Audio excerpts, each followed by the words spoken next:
నెల్లూరు నగరంలోని మాజీ మంత్రి నారాయణ నివాసం వద్ద ఆంధ్రప్రదేశ్ ఆర్యవైశ్య మహాసభ ఉపాధ్యక్షుడు మెంటా బ్రహ్మంగుప్తా మాట్లాడుతూ రాజకీయంగా నారాయణను ఎదుర్కోలేక ప్రభుత్వం తప్పుడు కేసులు పెట్టి ఇరికించాలని అనుకోవడం పొరపాటని, నారాయణ నిజాయితీతో విద్యా సంస్థలు హాస్పిటల్స్ నిర్వహిస్తుంటే నెల్లూరు నగర నియోజకవర్గంలో నారాయణకు లభిస్తున్న అపూర్వ స్పందనను ఓర్వలేక ఇటువంటి ఆరోపణలు చేయడం హేయమైన చర్య అన్నారు. రానున్న ఎన్నికల్లో తమ మద్దతు నారాయణకు పూర్తిగా ఉంటుందన్నారు. అందరికీ నమస్కారాలండి. నేను ఆర్యవైశ్య మహాసభ ఉపాధ్యక్షుడిని. నా పేరు మెంటా వీర బ్రహ్మంగుప్తా. ముఖ్యంగా వైశ్యులందరికీ చెప్పాల్సింది ఏంటంటే, వైశ్యులు వివాదరహితులు, సైలెంట్గా ఓట్లేస్తారు. ఎవరు ఏం జరుగుతుంది, ఎవరు డెవలప్ చేస్తున్నారు, ఎవరు ఎక్కడ ఏం పని జరుగుతుంది అని చూసుకుంటూ వాళ్ళు ఎలక్షన్ రోజున బయటకు వచ్చి ఓట్లు వేసేవాళ్లే. అంతే, వివాదాలకి చాలా దూరంగా ఉంటారు. కానీ ఈరోజు మీ ముందుకు రావడానికి ఒక చిన్న కారణం ఉంది. గతంలో నారాయణ గారు 2014 నుంచి 19 వరకు ఎన్నో అభివృద్ధి కార్యక్రమాలు చేశారు నెల్లూరు జిల్లాలో. నెల్లూరు టౌన్లో దోమల నిర్మూలనకి అండర్ గ్రౌండ్ డ్రైనేజ్ కానీ, అలాగే పార్కులు అసలు పోయి కూర్చోలేని పరిస్థితి, అట్లాంటి పార్కులు ఎట్లా ఉన్నాయో చూడండి మీరు. ఇప్పుడు అక్కడ కూడా జిమ్ములు పెట్టారు. ఆడ కూడా జిమ్ములు పెట్టి ఎక్సర్సైజ్కి, వాకింగ్కి అన్నిటికీ అనుకూలంగా చేశారు. కనీసం ఈరోజు మినరల్ వాటరు తాగాల అని అంటే ఒక క్యాన్ 20 రూపాయలు, నెలకి 30 క్యాన్లు అనుకోండి, 30 క్యాన్లకి 600 రూపాయలు ఖర్చు అవుతుందని మినరల్ వాటర్ ప్లాంట్ ఒకటి ఏర్పాటు చేసి సంఘం నుంచి మినరల్ వాటర్ ప్రతి ఇంటికి రావాలనే ఉద్దేశంతో అది కూడా చేశారు. ఇన్ని ఎక్కడ చూడండి, గతంలో 2 లక్షలు ఉన్నటువంటి ఒక ఇళ్ల ఫ్లాటు అంకణము ఈరోజు 5 లక్షలు 7 లక్షలకి వెళ్ళిపోయిందంటే నారాయణ చేసిన రోడ్లు అభివృద్ధినే. ఇదే కారణం. అప్పుడే ఇంత చేస్తే నెక్స్ట్ రూలింగ్లోకి వస్తే ఇంకెంత చేస్తారో మీరు గమనించండి.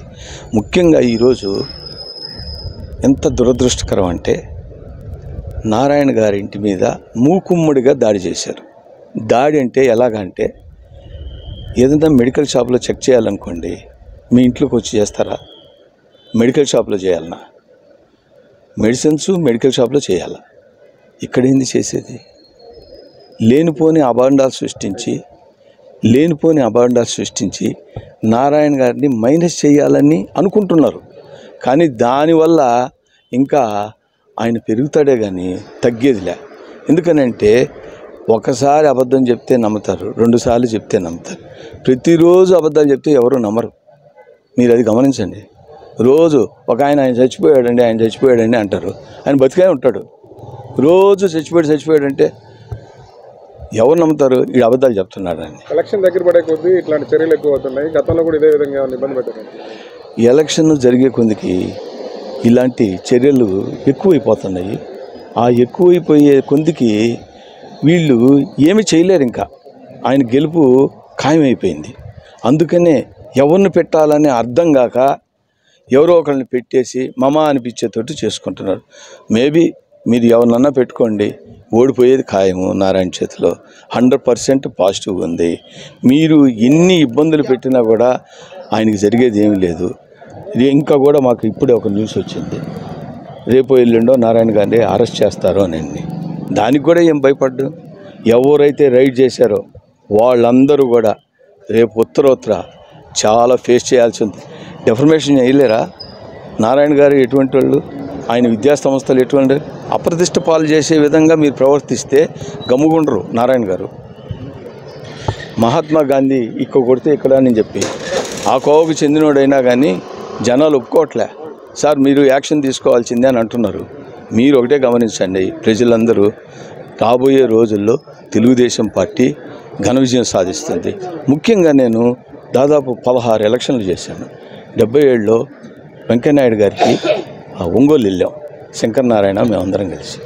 అది అయిపోయిన తర్వాత రామనారాయణకి చేసాం, తర్వాత రమేష్ రెడ్డికి చేసాం, రమేష్ రెడ్డి అయిపోయిన తర్వాత అనురాధ గారికి చేసాం, డేగా నరసింహారెడ్డికి చేసాం, పోయినసారి నారాయణ గారికి చేసాం, ఇప్పుడు నారాయణ గారికి చేస్తాం.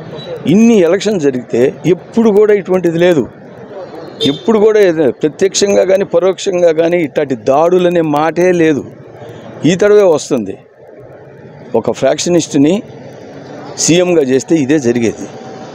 అది ఓడిపోతారనే ఓటమి భయంతోనే ఈ విధంగా చేస్తున్నారు. ఇలా చేసినందువల్ల వాళ్ళకే మైనస్, కానీ ఈయనకేం జరగదు. ప్రజలందరూ గుర్తుపెట్టుకొని వీటిలన్నిటినీ దృష్టిలో పెట్టుకొని తెలుగుదేశానికి ఓటేసి అభివృద్ధికి, నారాయణ గారి అభివృద్ధికి కారకులు అవుతారని నేను కోరుకుంటున్నాను. Thank you.